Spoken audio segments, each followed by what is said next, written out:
Hello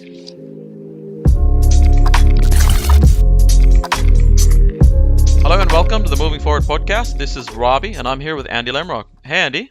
Hey Rabi, how are you? Good to be here. What have we got on for today? Awesome. So this is part one of episode 12 and we are discussing the Australian government's response to a lot of cyber attacks that were targeting Australian organizations. So this is coming from the Australian Computer Society, ACS. Just a few weeks ago, the Australian government organizations, businesses, and critical infrastructure were under persistent cyber attack from a state-based actor. On June 19th, Prime Minister Scott Morrison said in a press conference, and I quote, "Based on advice provided to me by cybersecurity experts, Australian organizations are currently being targeted by a sophisticated state-based cyber actor." Adding, "This activity is targeting Australian organizations across a range of sectors, including all levels of government, industry, political organizations, education, health, essential service providers, and operators of other critical infrastructure."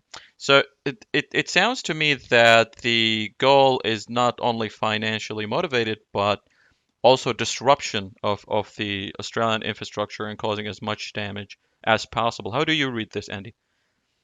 Yeah, look, I think there's been lots of news on this since the announcement. Um, and clearly, if the Prime Minister has to come out and put Australia on notice that this Yeah. is actually happening, I think he's done a wonderful thing, signalling to the Australian public that we need to be a lot more cyber savvy, cyber aware, particularly when we're online, and think very carefully about our digital footprint. He has not stopped at government. He has noted that it's affecting every single industry, all types of businesses, Hmm. health, education, etc. So no one really has been left out here. Um, and I guess we're entering a very interesting era for all of us. Not only do we have the effects of COVID Yeah.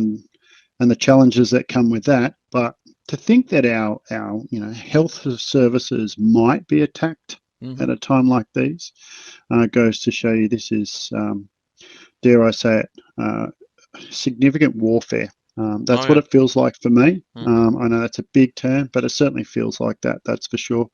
Um, I note that he hasn't named who the state-based actor is, and, Hmm. and so I wouldn't want to make any assumptions around that. But I think it's great that our Prime Minister has put all of us on notice, and hopefully that's going to help us be a little bit safer Yeah.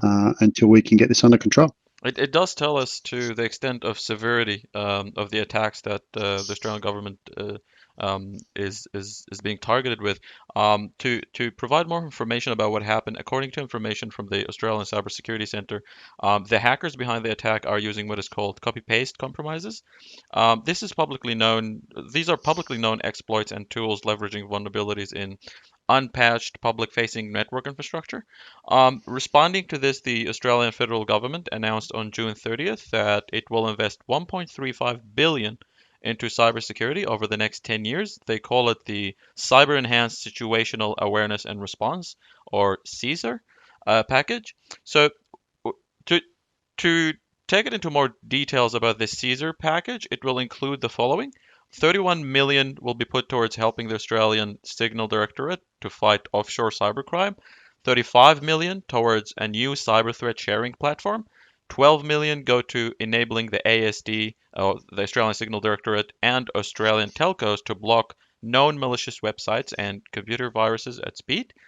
Over 118 million is to be invested into expanding data science and intelligence capabilities. 62 million will help the ASD prepare for cyber threats on a national scale.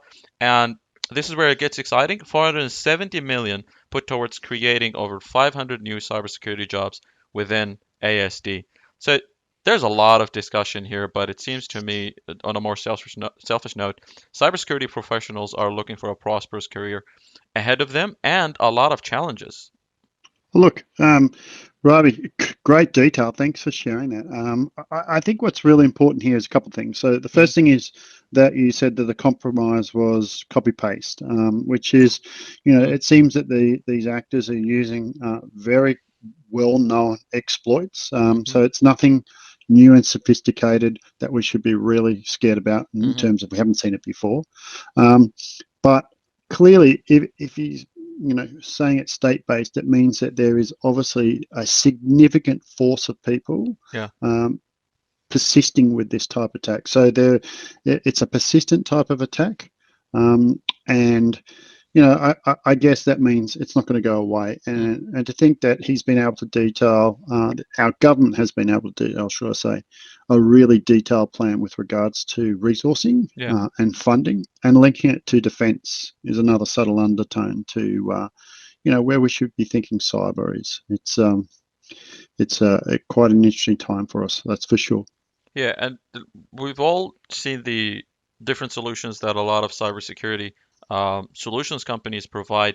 I think now more than ever, the kind of solutions that gives you visibility into your network and helps you understand the systems you have and alerts you to unpatched systems or applications.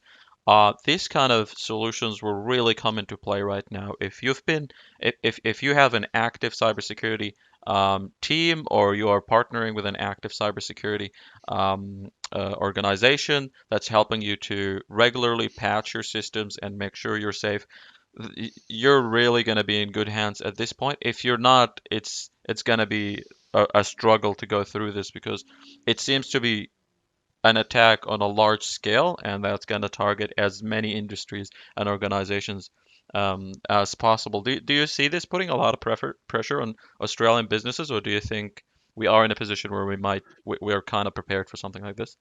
Look, I don't think everyone is completely prepared. And I think the one item that I think you called out, I think you said something about cyber threat sharing platform, Hmm. and quite a substantial amount, 35 million, if I recall correctly. Yes. Um, that for me is a fantastic sign that our government's looking for collaboration and education. So not just sharing information, but it's a clear message that cyber can only be won on the front line when we all share information and we all take our head out of the sand and say, hey, this doesn't look right. This looks suspicious, or I don't know. What am I seeing? Or I think I've been hacked. Can someone help me? Yeah. That ability to realize that if you've been attacked, hacked, or popped, or whatever the term might be, Yeah.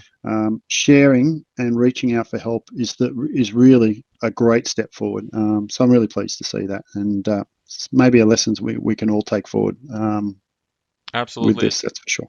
It is a great opportunity for us to all come together, and the cyber threat sharing platform could be a great initiative to help all the organizations that are continuously finding new threats to provide it to everyone else to learn from. Thanks, Andy. Thank you everyone for listening. Have a good day.